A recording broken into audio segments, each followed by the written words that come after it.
umuwi po ako dito. Nakita ko na lang po yung gamit ko.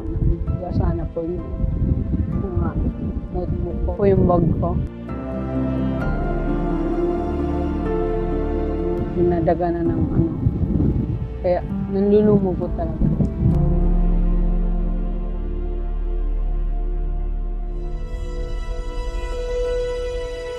Nobyembre nitong nakaraang taon nang hagupitin ng bagyong Pipito ang Bicol Region. Karamihan sa mga tahanan nasira. Maging ang mga gamit sa paaralan ng 12 taong gulang na si Jiro Coral mula sa Barangay Harrison, Garchitorena, Camarines Sur ay inabot ng baha. Kwento ni Jiro, 4 na piraso lang ng kanyang notebook ang kanyang naisalba. Apo. Kaya naman ang ina ni Jiro na si Nanay Eva, labis ang pag-aalala kung saan siya kukuha ng pera para muling maibili ng gamit ang kanyang anak. Masakit, ma'am. Kasi mahalaga yun para sa anak ko. Kasi gamit niya yun sa school. Talagang nahirapan din kami sa pagbuo, sa pagbili ng mga gamit sa kanya. Kasi nga mahirap ang buhay. Tapos parang ganun lang ang nangyari, lahat nasira.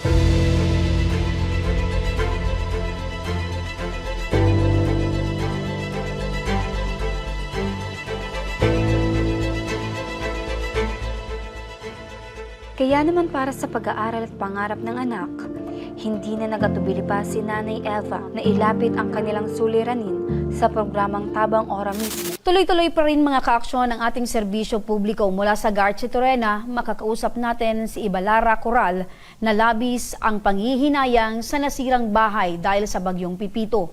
Bukod pa rito ang mga gamit ng kanyang anak na si Jero Coral na nag-aaral sa high school. Wala ring natira. Magandang hapon po sa inyo, Nanay Eva. Magandang hapon po, ma'am. Opo, Nanay Eva, kumusta po kayo ngayon matapos pong itong bagyong si Pipito? Ito po, ma'am, mahirap po. Magandang hapon sa iyo, Jero. Hello po, ma'am. Okay, ano yung gusto mo? Gusto ko lang po yung maibalik po yung mga gamit ko sa pag-aaral, pati yung bahay namin po mapayo. Nasa kabilang linya na rin ang telepono si Norby Magtanong, ang coordinator ng Ako Bicol Party List dyan sa Camarines Sur. Since naman po na ako Bicol Party List ay tuloy-tuloy yung pagtulong. Special case naman po ito at ito po ay pwede po natin iusap na mabigyan po ito ng educational assistance kahit po siya ay grade 8 pa lamang. So case-to-case basis naman po tayo po itating din. Tulungan po natin yan, mabigyan po ng educational assistance ang bata para po may bili din po ng gamit. Pero alam ko po ang ating pong Tabang Ora mismo parang magbibigay din yata ng unang pag. Sa tulong po ni Congressman Saldico, magbibigay po tayo ng mga ayuda at mga asistensya po sa pamilya para po tumas naman po yung moral nila dahil po dito sa pangyayaring bagyo. So maraming salamat Sir Norby, at alam natin ang kagustuhan din ng ating butihing congressman ay lahat ng ating mga kabataan ay dapat nasa eskwelahan. Maraming salamat Sir Norby. Balikan natin si Jiro. Jiro, napakinggan mo si Sir Norby? Opo. Okay, so ang sabi ni Sir Norby ay isasama ka sa educational assistance ng Ako Bicol Party List para makatulong sa iyong pag-aaral. Opo, ma'am. Hindi mo na po problemahin yung Opo, ma'am. pag-aaral mo. Masaya po, ma'am. At huwag kang Maraming mag-alala. salamat, ma'am. Opo, at huwag kang mag-alala, Jiro, bibigyan ka rin ng mga school supplies para magamit mo sa iyong pag-aaral. Hindi lang yung 4 na notebooks mo na natitira ang pwede mong gamitin. Kung hindi, meron kaming ibibigay ng mga gamit para magamit mo sa pag-aaral, Jiro. Mula sa Legazpi, Albay ay umabot ng 5 oras ang aming biyahe papunta sa bayan ng Garchitorena.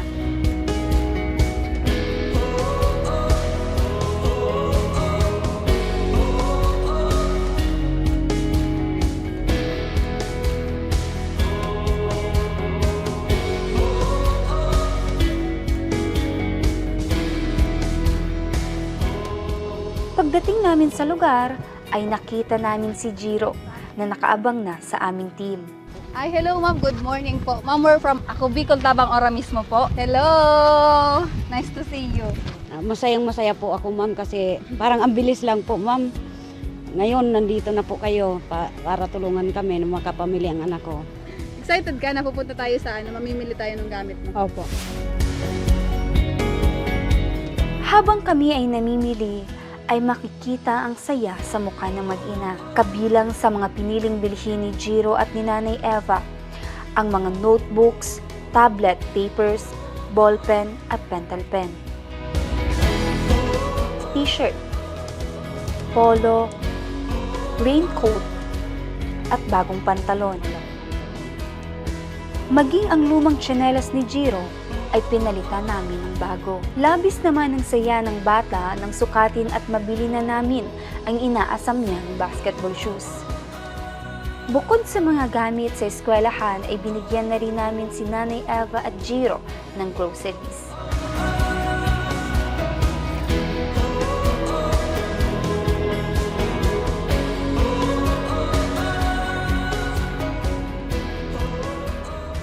Sa pagbalik namin sa sitio, sa maliit na kubong ito, naninirahan ngayon ang pamilya Coral matapos na wasakin ng bagyo ang kanilang bahay. Makikita sa paligid ang pinsalang iniwan ng bagyo.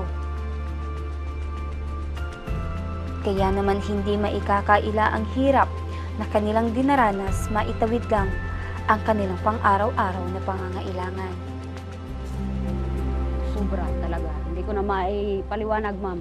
Minsan, ma'am, talaga may sitwasyon na walang-wala talaga kami. Minsan naiyak na lang ako, ma'am. Tanging pangingisda ang hanap buhay ni Tatay Rico at dahil sa bagyo, naging mahirap para sa kanya ang makabangon muli. Ngayon, naranasan ko ang hirap kung anong klase. Pupunta ko ng laot. Walang kasiguraduhan kung makakauwi pa ako dito ng buhay sa pamilya ko. Kasi minsan, ma'am, kahit gabi, nandyan ako sa laot na yan.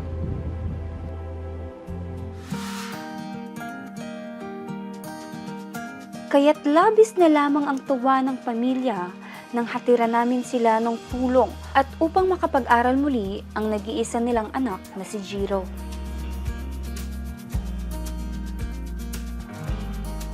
Isa lamang si Jiro sa napakaraming batang nangangarap na makapagtapos sa pag-aaral. Naniniwala ang programa na ang edukasyon ang susi sa tagumpay ng bawat pamilya, komunidad, maging ng ating bansa.